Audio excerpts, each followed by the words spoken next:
Let's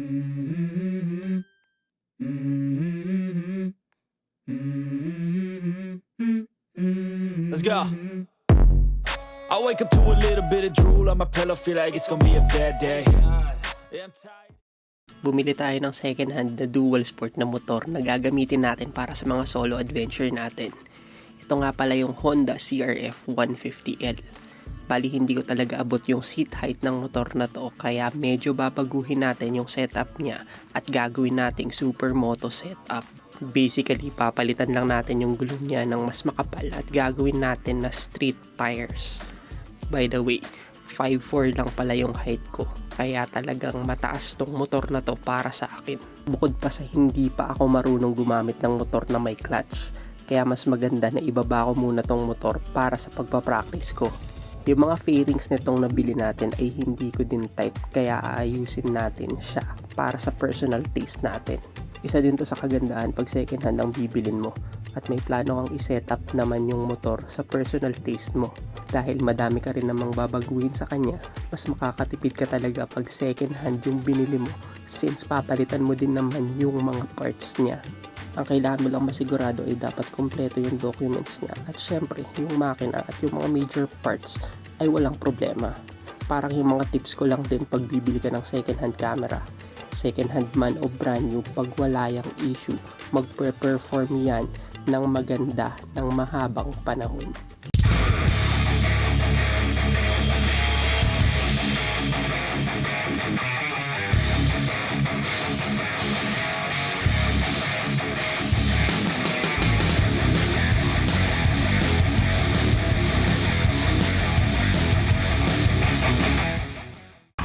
Ngayon natapos na natin yung setup natin or yung mga gustong gawin natin dito sa bike na to. Ito yung Honda CRF 150L na binili natin ng second hand. Nakabit na natin ngayon yung mga fairings niya na gusto natin. And custom fit na rin siya sa atin sa height. I'm just 5'4" and binabaan natin yung gulong niya. Yung gulong niya sa likod is 140/60/17. Tapos yung nasa harap naman is 110/70/17. Nagpalit din tayo ng headlight. Ginawa na nating LED. Tapos ayan, yan yung park light niya. Nagkabit din tayo ng mga switch. So may switch lahat ng ilaw niya.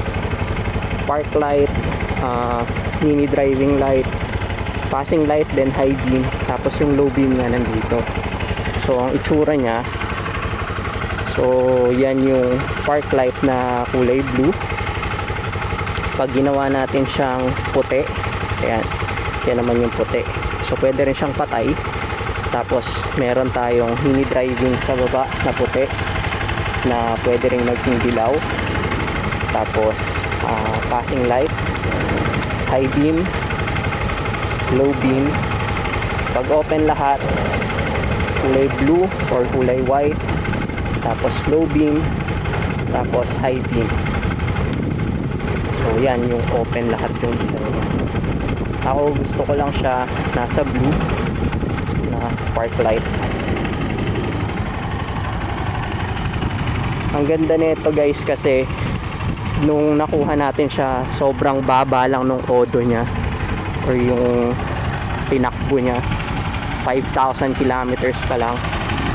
Nagkabit din nga pala tayo ng guard. So yan yung guard, nagkabit natin, aluminum. Itong mga fairings niya, original na to from Honda.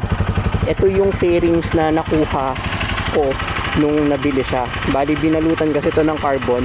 So tinanggal ko yung carbon, tapos inis-is ulit, tapos ni-repaint.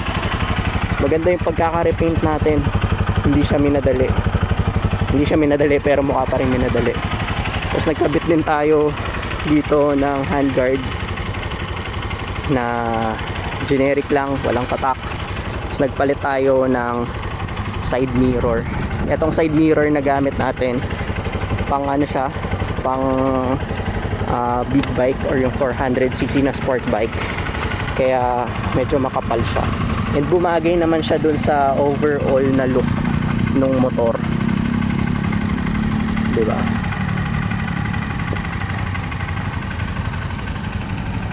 Yan na yung final look ng ating motor. Nandito tayo sa isang side netong paborito nating spot na hindi ko pwede sabihin kung nasan tayo. Basta ito yung paborito kong spot. Sunset ngayon, kaya maganda natin siyang makuhaan ng picture ngayon. So ngayon kukunan ko muna siya ng litrato. Popost ko muna tong video.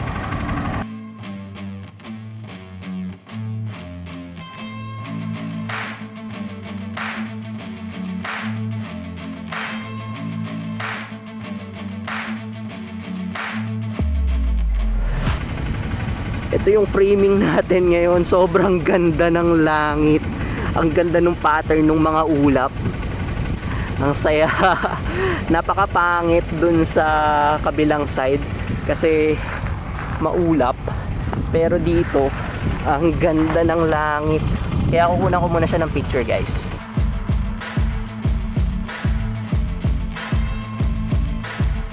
Ganda ng framing natin dito. Ayos.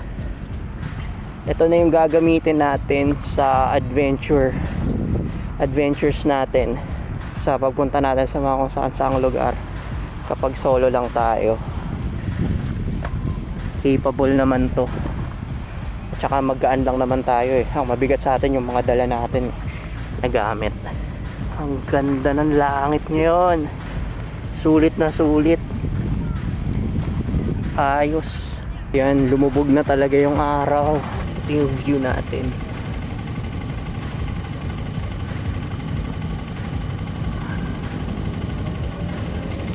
Napakaganda ng sunset ngayon. Ang ganda ng ulap. Hindi siya sobrang ganda pala. Maganda na rin siya. Kasi kanina parang uulan eh. Pero itong side ng sunset, okay na rin para makuhaan natin yung medyo long exposure nitong bike natin. So nakakuha naman tayo ng mga magagandang shots.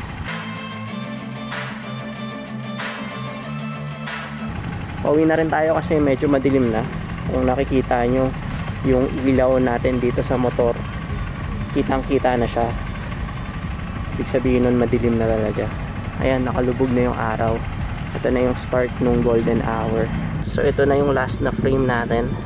Kunin na natin ngayon habang may konting liwanag pa.